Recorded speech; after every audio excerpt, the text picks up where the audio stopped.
Hi, I'm Shelby Bush, Chairman of We the People USA Alliance. We are here today to demonstrate to you a hand count method called Accountable.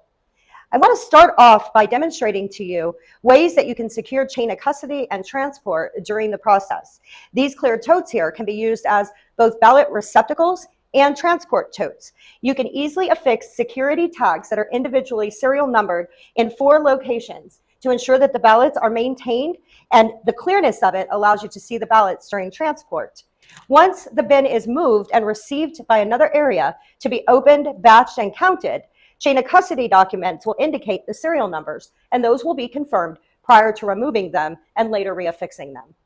Accountable is unique in that it can be done at a precinct level with very few people and minimal resources, or if necessary for very large elections, can be scalable to a more central count style model. So thank you for joining us, and we're going to walk you through Accountable. The ballots have now been delivered and chain of custody has been confirmed. So the batcher scanner is counting out our batch of 25. Once that is confirmed, the tally sheets for both tally A and tally B, along with a clearly identifiable batch cover, is placed with the ballots and scanned in. This allows for easy review of the ballots later to ensure that the ballots that have been assigned to that batch are the same ballots that actually get tabulated and added to the results. The scanner acts as a double check system to ensure that the exact number of ballots that the batcher has counted is the amount of ballots that are actually in the batch. This also creates a file that includes the cast ballot images for easy and accessible auditability. Once the batch scanner has completed scanning of a batch, that batch is delivered to the table caller who acts as the table manager. He will sign for receipt of that batch on both tabulation sheets and then assign those sheets to the 2 talliers, X and Y, their corresponding tally sheets. The tally sheets are set up to mirror the NIST, National Institute of Standards and Technology, cast vote record that is currently generated from our digital tabulators, with the candidates or questions being represented as numbers across the top in columns, and the ballots themselves being represented in numbers in row on the left. Our count method uses a unique numbering system. This allows for better accuracy, improved time, and it also creates a system where instead of using names, using numbers, it's harder for any onlooker or counter to identify who is winning a race. Those numbers can either be printed on the ballot, as you will see here in this example, or you can create a clear overlay, which will create a numbering system while tabulating. The caller will verify the authenticity of the ballots using a UV function with UV fiber ballots. Once that authenticity is confirmed, he will begin calling the results to the talliers. Only the caller has custody of the ballots. The talliers never have access to touching or handling of the ballots. The caller and all other utilizers in the process only use red ink. No blue or black ink is used near the ballots. And the blue and black Sharpies that are used on the tally sheet are just for indicating the results of the race. Now that both talliers have their tally sheets, the caller will proceed to call off the numbers corresponding with the candidate or the question in order to the talliers as they mark the position for the vote. 1, 4, 6, 8, 9, 12, 16, 17, 18, 23, 26, 28, 29, 31, 33. Next ballot. When the caller goes to the next ballot, the talliers will then move to the next line to show that we are on the second ballot. 1, 4, 6, 8, 9, 12, 15, 18, 23, 25, 27, 29, 31, 33. The position that I'm currently sitting in is known as quality control. Quality control's job is to ensure that the caller is calling out the right result to the talliers as a double check system. Every step of this process goes through a parallel or double transparency and redundancy track, making sure that if one person makes an error, there is always someone there to find the error and immediately real-time correct it.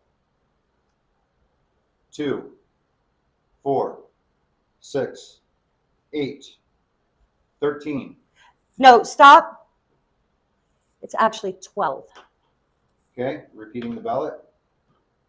2, 4, 6, 8, 12. The talliers will then use red ink to correct the error that was previously made to ensure that the results are accurate. 14, 15, 19, 24, 26, 27, 30, 32, 33. Next ballot. 1, 9, 19, 23, 25, 27, 30, 31, 34. Once all 25 ballots have been complete, or in a short batch, the portion of ballots required is complete, both talliers will add up the results of each candidate or question and compare those results.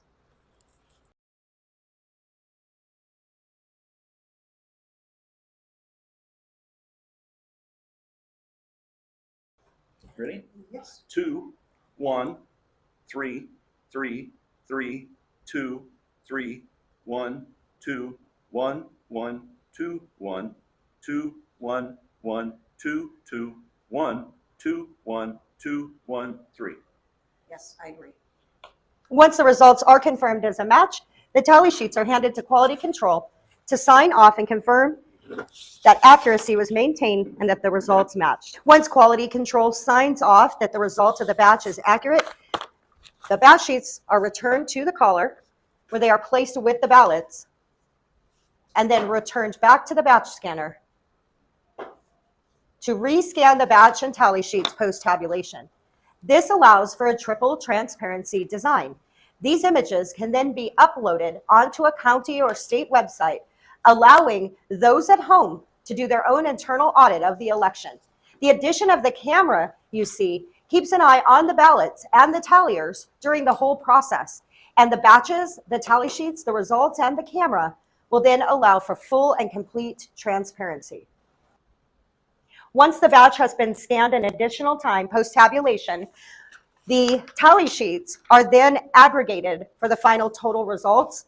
The batch cover letter, which will give all of the indicating and identifying marks for this batch, and the ballots are then taken out of play by being placed in a tamper-proof security bag that is clearly marked and labeled. These bags prevent any future tampering, changing, swapping, or altering of the ballots or accidental commingling. Once a batch is tabulated, the results of those batches are provided to aggregation. At aggregation, those results of those batches are then transferred onto a final result sheet, where eventually the totals of all of the batches will give you your final results at your precinct or central count location. Using the same redundancy track that we use at the batching table while tabulating the batch, the aggregator X will compare the results with aggregator Y to ensure that they've transferred the accurate results. 17, 8, 7, 9, 8, 8, 15, 4. Yes.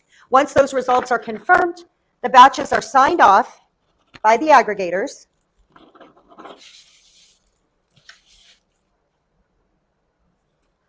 This confirms that the results have been transferred into final aggregation, and the next batch is started.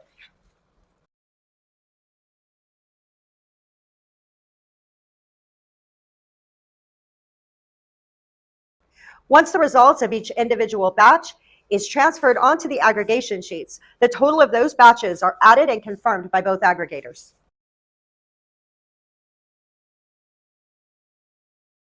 Once aggregation has totaled all of the batches at the precinct, that is your precinct's final results. Those results can then be transferred to a central location at the county or state level where we can get our final election results. All the final tally sheets are then scanned, and those images are made available for clear auditing with the video footage, the pre and post cast ballot images, and the cast vote record style tally sheets. Somebody can audit the election and re-perform the election right from home, giving us triple transparency, security, auditability, and a civic engagement that we are all desiring to bring trust and transparency back to our elections. Thank you.